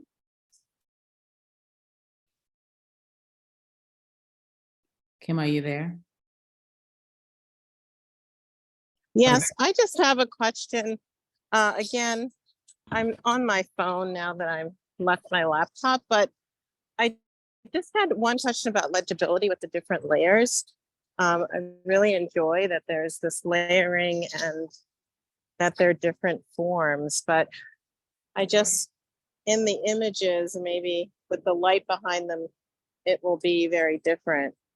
But, and maybe when it's actually done, there'll be sort of finer cutting around the images so that the two layers are more distinguished.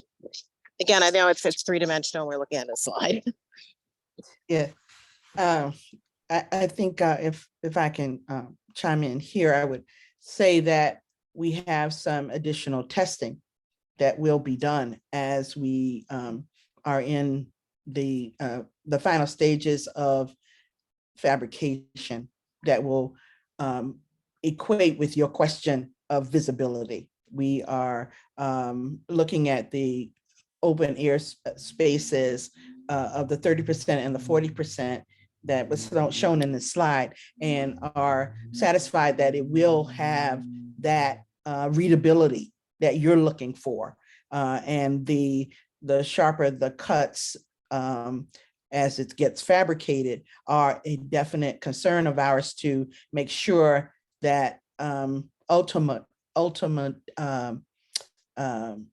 clarity is there. So I know that Ralph may have some other comments, but I am at this point satisfied that we'll be able to make it readable. And as I was saying in the presentation, as you see it from different angles, even as it was presented in light, you will see different configurations.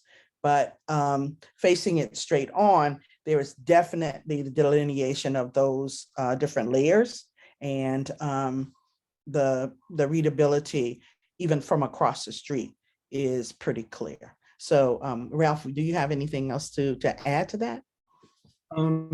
Just quickly, I think two key characteristics of Lamerchi's work in general for years and years has been the concentric circles, which are pretty evident in this design, but also a sense of translucency. She, in her quotes, I'm always looking for some other term to explain your work, Lamerchi, but she'll layer the fabric so that you are, it's not all opaque over opaque. And I think that's the rationale for her selecting the perforated panel. In terms of legibility, I think the lighting plays a big part at night. And that's because, like, for instance, with the 3 layers of LEDs, you could imagine just even one layer, one ring going on at a time, which would illuminate a single layer or the two layers behind it.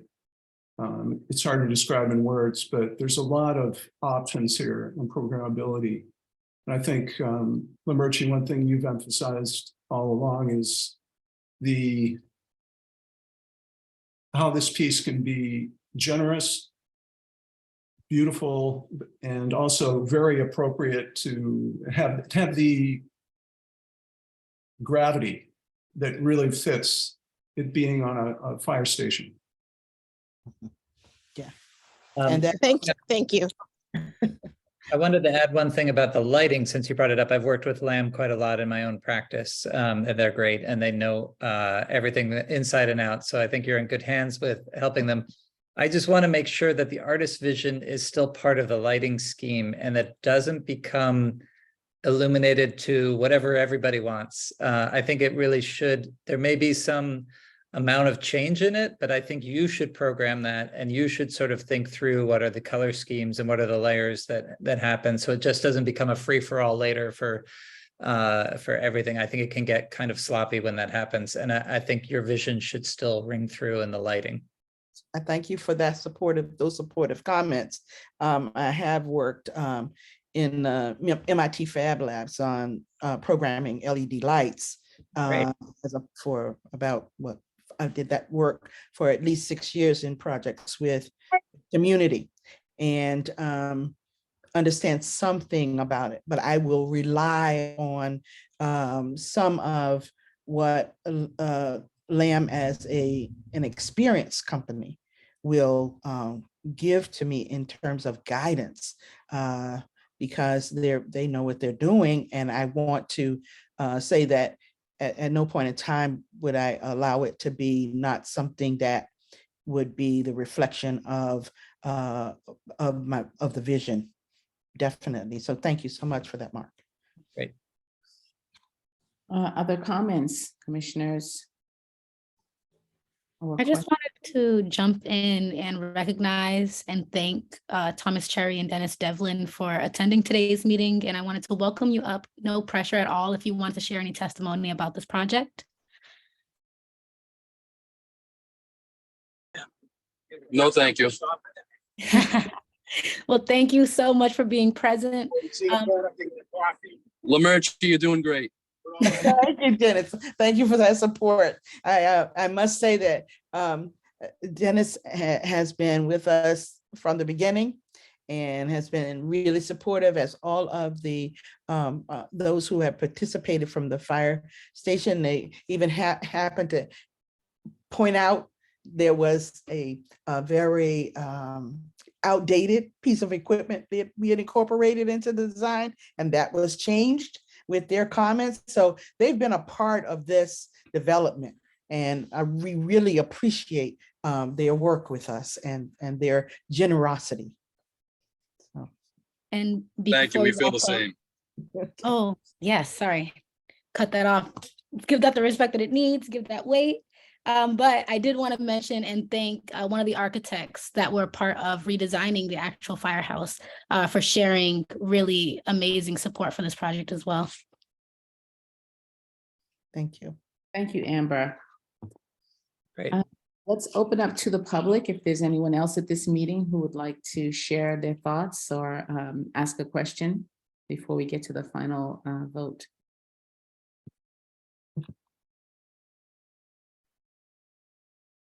Leo Crowley.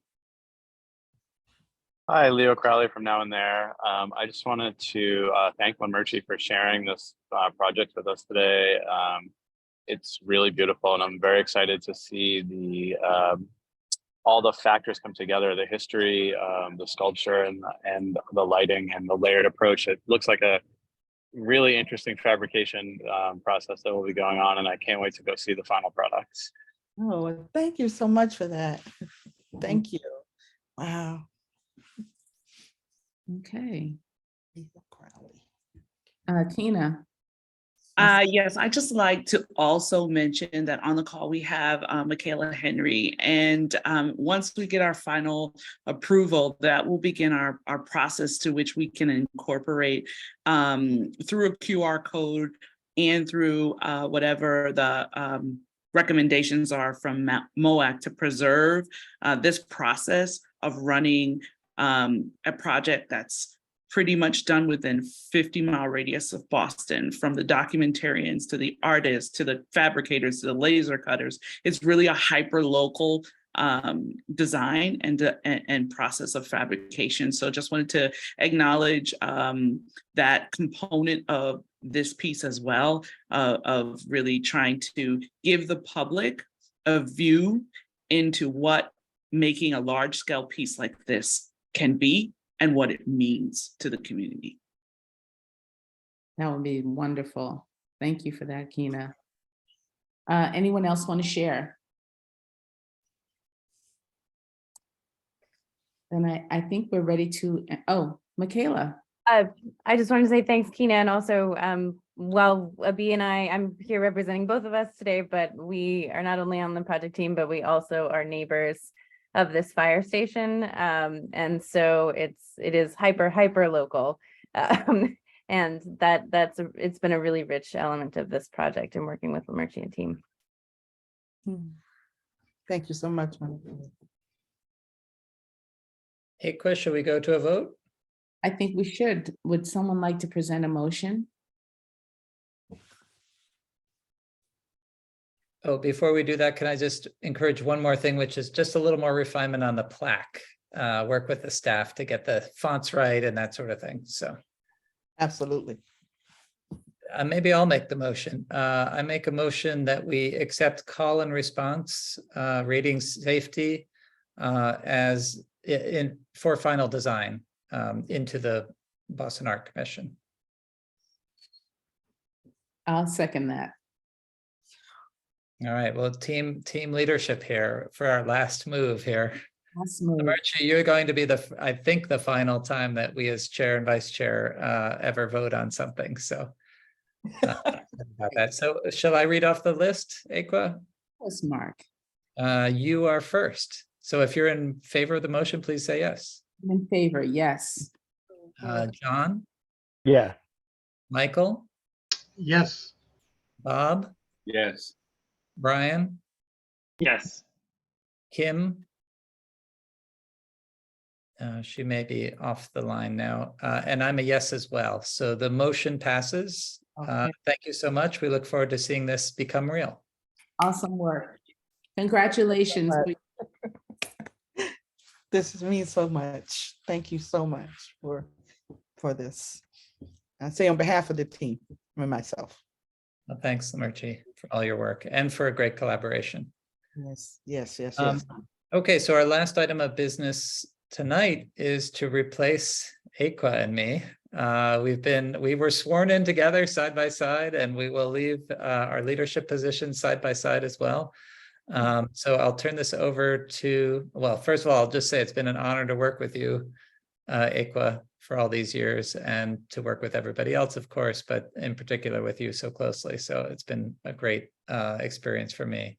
And well for me, Mark, I think you've done a tremendous job as chair, and it's been great to work with you all of these years, 10 of them, my goodness. All right, so let's pass it on to Karen to walk through the election process. Thank you, Chair Pasnick. Yeah, and so, as we noted last month and initially discussed, Mark and Aqua have been serving as chair and vice chair for some time. It is in our bylaws, which we have accessible in our book of public art policies on the website, in which we can maybe drop into the chat here for anyone who wants to review them. We have in our ordinance the language that in May we vote on chair and vice chair, and it does not have to be such a long-term commitment as Mark and Aqua have made. So if any of you will be putting yourselves forward or nominating someone, don't feel like it has to be forever. But we really do appreciate all the work, Mark and Aqua, that you have done especially in the last few years, which have been very important in shaping our public conversations here and expanding what we understand we can do as a community through public art. And thank you for making this not just a meeting to review and approve and regulate, but really to have community conversation and to collaborate with artists and community members to make these projects better and to help us build trust in that way. And with that, I'd love to open up the conversation to see if anyone is interested in nominating themselves or anyone else to the role of, I think, chair and or vice chair. I have some nominations that I'd like to make, which will not probably be a surprise, but I'd like to nominate John Andres for chair and Camilo Alvarez for vice chair. Camilo's not with us today, but he confirmed to me that he's interested in the position.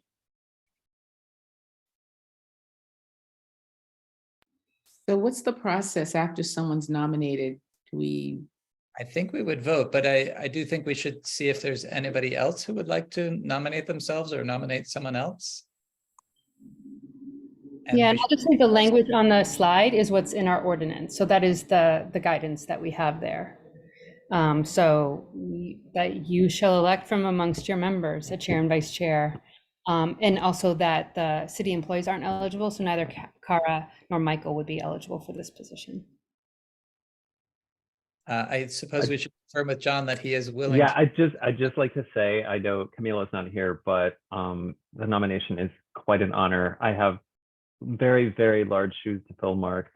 If I am elected, your just interest and passion and guidance throughout this entire process of joining the commission and now leading us all here has just been really tremendous. So I'm grateful for that. And again, honored for the nomination. And Ekwa, the same goes for you as well. Much appreciated and much obliged. Thanks. Is anybody else interested in a nomination? Or should we go to a vote? Kidding. Ekwa, you want to return to your position? Another 5 years? No, sir. No, sir. But I am looking forward to participating in the meetings as, a member. Great. So do we do a vote, Karen, or do we do a motion? Can you go to the slide before Sarah for a sec?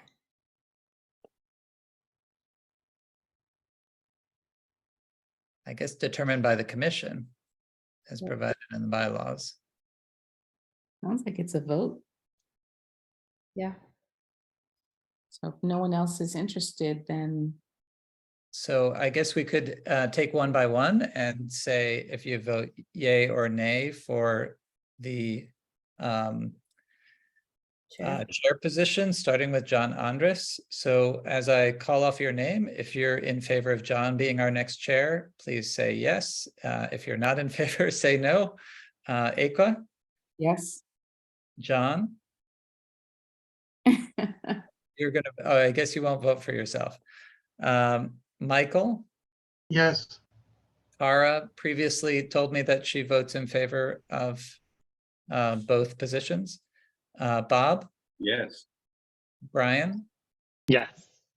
And Kim, are you on the line anymore? No, I think she's not, but that's, and I'm a yes as well. So we have a quorum still and the vote passes. That was Ekwa, Michael, Cara, Bob, Brian, and me. Okay, I think we shouldn't count Cara because she's not here. Not that I don't appreciate it. She did, but she did send me her. I know, I don't think. Okay. Just for caution. Okay. So I would just want to make sure we have the quorum without her. Okay. Yes, we do. Have the quorum without her. Okay. So congratulations, John. You're the next chair. We'll do one last item of business before you take over to do the adjournment, which is the second vote for Camilo. So if you're in favor of Camilo becoming vice chair, please say yes. Ekwa? Yes. John? Yes. Michael? Yes. Bob? Yes. Brian? Yes. And I'm a yes as well. So congratulations to both of you. You're now the new leadership. We will pass the virtual gavel over to you both, and you can actually take over for this last duty. Yeah, I was going to say. John, if you like. Thank you all. Off the names. Thank you all very, very much. Yeah. I guess my first order of business as chair, thanks, is to see if anyone would like to make a motion to conclude and adjourn the meeting.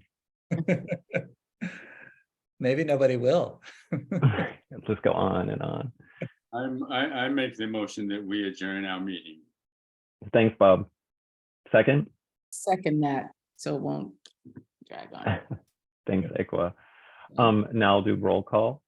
Yes. If you agree to adjourn, please say yes.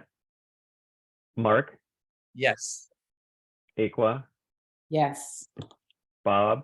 Yes. Brian? Yes. Michael? Yes. Did I miss anyone? I think I got everybody that's here. Yourself. You have to vote yourself. And I agree. I vote to adjourn as well. So thank you, everybody. And I look forward to more meetings like this in the future.